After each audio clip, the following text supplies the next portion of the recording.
We proceed to question 673.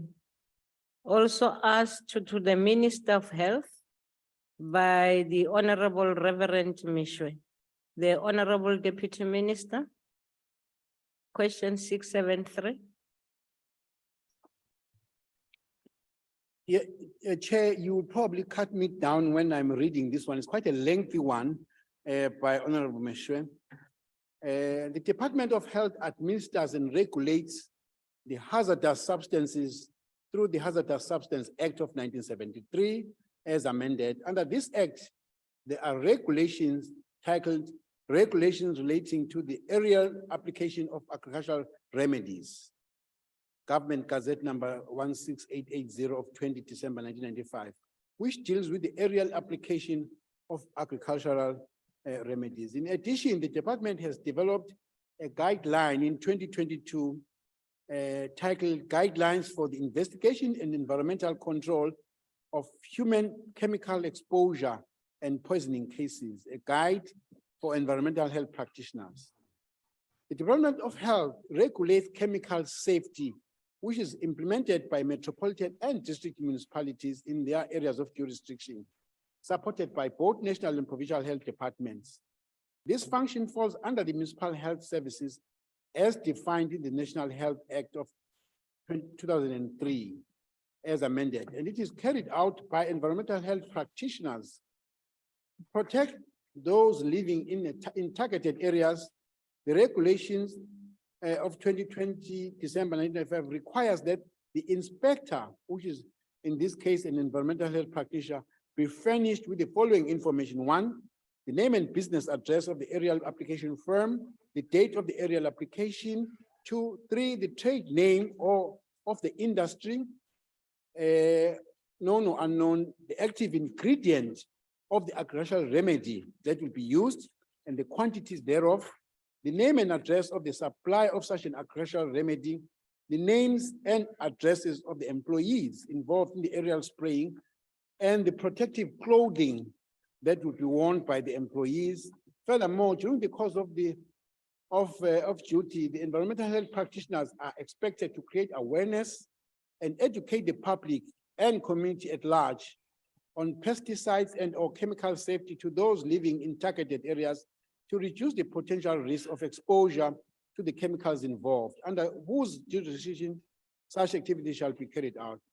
It should, however, be noted that there are other regulatory and enforcement authorities that play a role in this area, such as the Department of Agriculture, Land Reform, and Rural Development. Thank you very much, Chairperson. Thank you, Honorable Deputy Minister.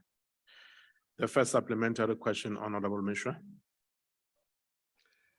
Thank you, House Chairperson, and thank you, Deputy Minister, for your reply. It appears that not enough is being done to promote the constitutional rights to clean air of citizens living in residential areas or working on or near industrial farms. Thousands of South Africans living close to industrial areas have reported respiratory and immune disorders that have been proved by many studies to be the result of exposure to pesticides and other toxic chemicals used.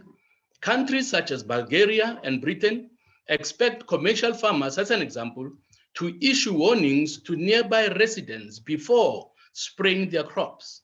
Slovenia has banned for buffer zones around farms. Now we want to see our government do the same.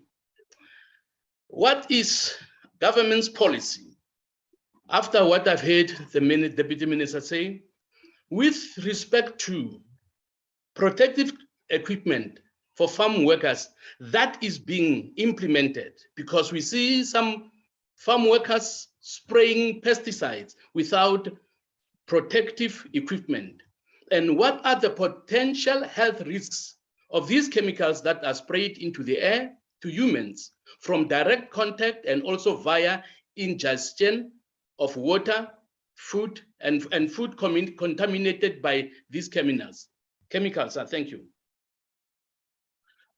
Thank you very much, Honorable Meshoe.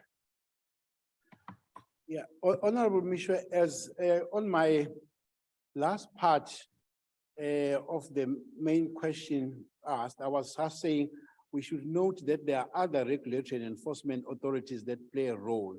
In particular, Department of Agriculture, Land Reform and Rural Development. Most health facilities pick up patients coming into clinics and hospitals with organophosphate poisoning because of that mishap where they were doing aerial spraying and there was no other protection and all that.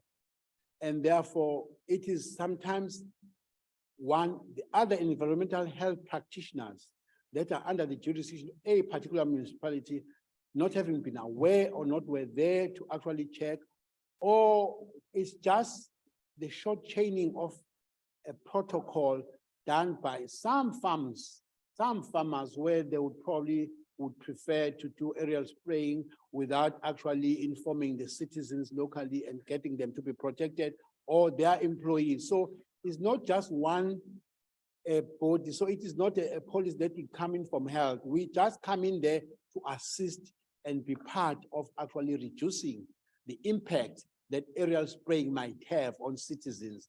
But there are other agencies, particularly agriculture, land reform and rural development, that must lead in terms of awareness of the farmers, farm workers, and the citizens who stay next to those farmlands. Thank you very much. Thank you, Honorable Deputy Minister.